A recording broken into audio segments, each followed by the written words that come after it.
We all have goals we desperately want to reach, but wanting something and actually taking the first step are two entirely different things.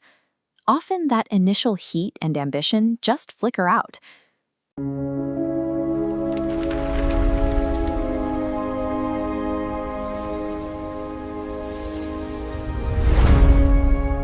Many of us wait for a specific emotional state, happiness, energy, or readiness, before we start the work. That perfect mood rarely arrives on the schedule we need it to. If you keep waiting for a sudden burst of readiness, you will wait a long time. When action becomes conditional on an emotional state, we end up quietly canceling plans with our own potential, day after day. This graph maps motivation over time, and the line is completely erratic. Because motivation is an emotion, it operates with extreme, unpredictable volatility. Some days you might catch a random wave of inspiration and write it out, but those days are statistical exceptions. Watch what happens when that feeling hits a vertical wall of friction. One failed attempt and the motivation line completely flatlines. Building a workflow that requires motivation as an input guarantees complete paralysis when that feeling disappears. When we avoid the immediate discomfort of the work, we usually search for a quick hit of satisfaction elsewhere, scrolling for a distraction or a reward that masks the frustration of being stuck. This creates a belief in alignment, the idea that if you are truly on the right path, the work should feel emotionally amazing and effortless at every step. This expectation makes us allergic to the negative emotions of the process. We avoid setting long-term measurable goals because we are scared to fail and lose that feeling of alignment.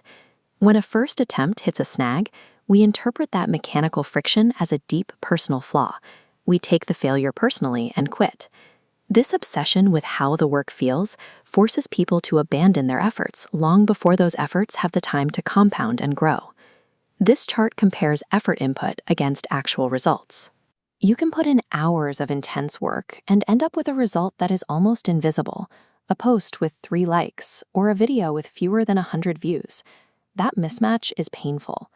The path forward requires a mechanical, conscious decision to continue producing work regardless of the feelings involved. True progress only survives when the physical act of showing up is completely divorced from the emotional reaction to immediate results. That detachment is the core of discipline.